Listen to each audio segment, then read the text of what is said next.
Bismillahirrahmanirrahim. Assalamualaikum warahmatullahi wabarakatuh. Perkenalkan, nama saya Hini Kristiana Rahmawati MPDI. Insya Allah yang akan menemani teman-teman selama 1 semester ke depan dalam mata kuliah metode dan teknik BKI. Oke, sebelum kita membahas metode dan teknik BKI, tentunya teman-teman harus mengetahui dulu apa itu bimbingan dan konseling, sedikit mengulas dari apa yang sudah teman-teman pelajari di mata kuliah pengantar bimbingan dan konseling.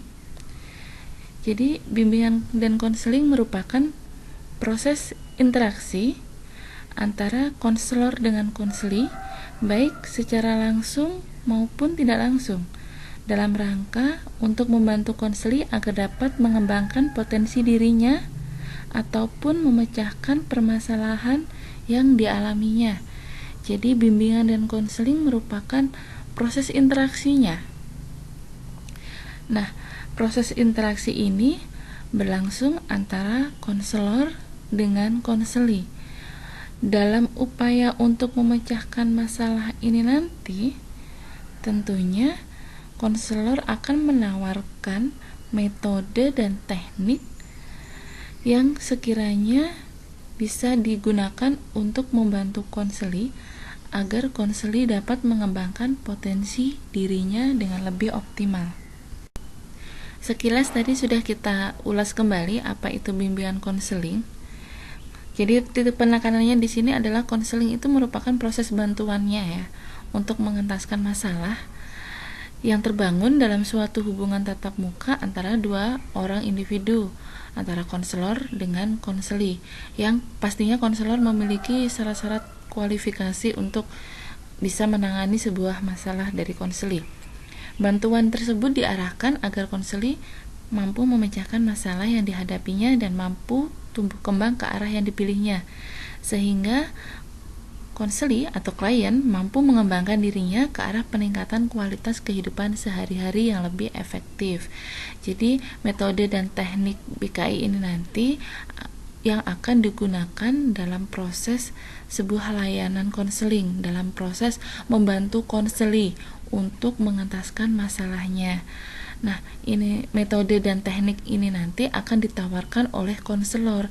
Jadi sebelum konselor melakukan sebuah layanan konseling, otomatis konselor harus paham dan juga mampu menggunakan metode-metode dan teknik dalam sebuah layanan konseling, agar nanti apabila konseli datang untuk menceritakan masalahnya dan konselor sudah menganalisis kira-kira metode dan teknik apa sih yang tepat untuk bisa membantu konseli tersebut, begitu.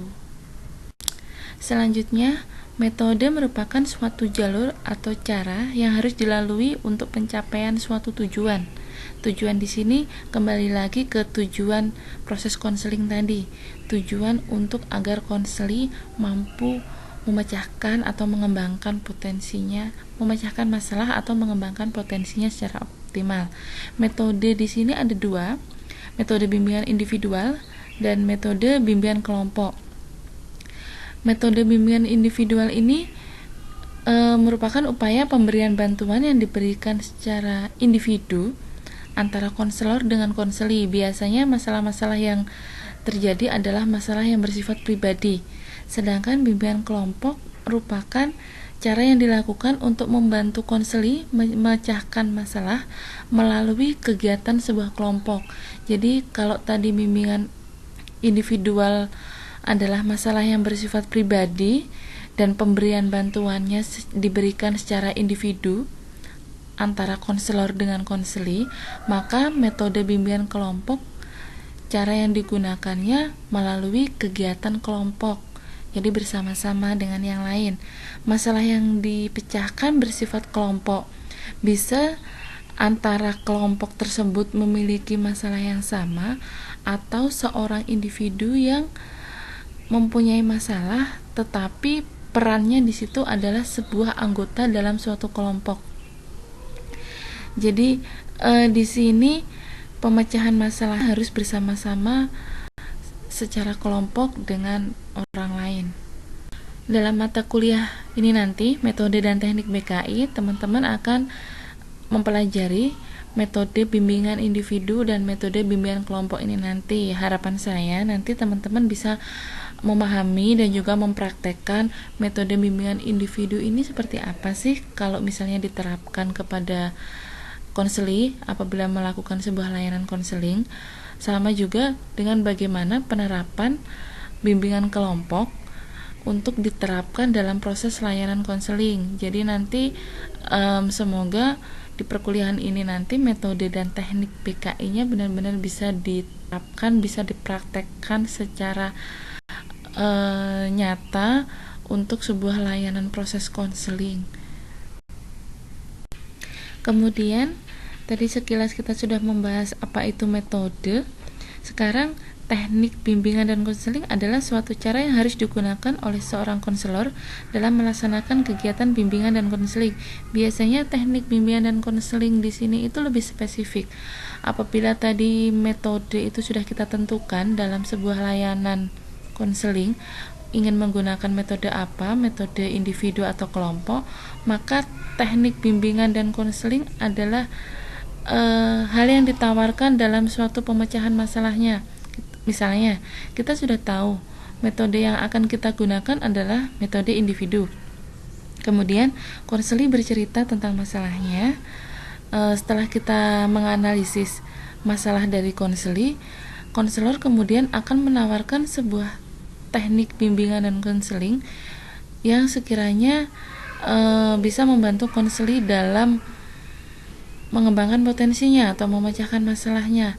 Teknik ini nanti tidak paten harus hanya menggunakan satu teknik saja, tetapi bisa menawarkan beberapa teknik apabila teknik yang awal ditawarkan sekiranya kurang optimal, kurang mampu membantu konseli, kita bisa menggunakan teknik yang selanjutnya gitu. Jadi teknik bimbingan dan konseling ini sifatnya lebih spesifik setelah kita mengetahui masalah-masalah dari konseli. Jadi teknik bimbingan dan konseling memang harus benar-benar dikuasai oleh seorang konselor, karena ini nanti hal yang harus kita tawarkan saat kita sudah mengetahui masalah dari konseling. Dalam mata kuliah ini nanti teman-teman selain belajar tentang metode, tentunya teman-teman akan belajar tentang teknik bimbingan dan konseling. Teknik bimbingan dan konseling itu apa saja? Sudah saya tuliskan semuanya di RPS yang sudah saya bagikan. Akan banyak sekali teknik-teknik bimbingan dan konseling. Selain itu bisa berkembang selalu teknik-teknik bimbingan dan konseling yang dipergunakan. Ini hanya beberapa teori saja yang akan kita pelajari nanti. Jadi harapannya teman-teman sebagai seorang konselor nanti benar-benar bisa menguasai metode dan teknik dalam sebuah layanan konseling. Setelah beberapa hal tadi kita bahas bahwa pengembangan potensi diri yang optimal adalah hal yang sangat penting. Pemecahan masalah juga hal yang pasti sangat dibutuhkan oleh seorang konseli. Apalagi sekarang problematika di era sekarang ini sangat lebih kompleks ya, sangat sulit untuk dikendalikan, sehingga konseling menjadi suatu solusi yang paling tepat untuk menghadapi sebuah masalahnya individu. Konseling di sini tentunya adalah konseling yang efektif dan konseling yang sesuai. Pada proses konseling, konselor mendengarkan konseli serta bekerja sama dengan konseli untuk menemukan alternatif yang terbaik.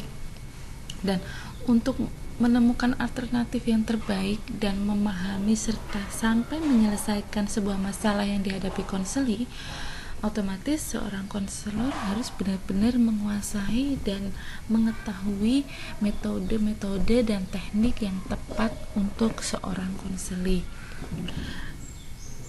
Jadi dari pemaparan dari sejak slide pertama sampai terakhir kurang lebihnya bisa diketahui ya bahwa letak urgensi dari metode dan teknik BKI ini adalah sebagai sarana untuk membantu konseli agar lebih bisa mengoptimalkan dirinya dan mengentaskan masalah-masalahnya.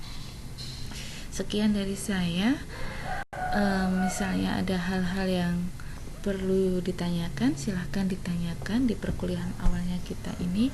Apabila ada hal-hal yang sekiranya salah dari apa yang saya sampaikan, mohon diingatkan. Terima kasih, sekian dari saya. Apabila ada hal-hal yang kurang dari saya atau kurang tepat dalam saya menyampaikan, saya mohon maaf. Selamat belajar, lancar dan berkah selalu. Semoga dalam 1 semester ke depan pembelajaran kita berjalan dengan baik, sehat semua. Sekian dari saya. Wassalamualaikum warahmatullahi wabarakatuh.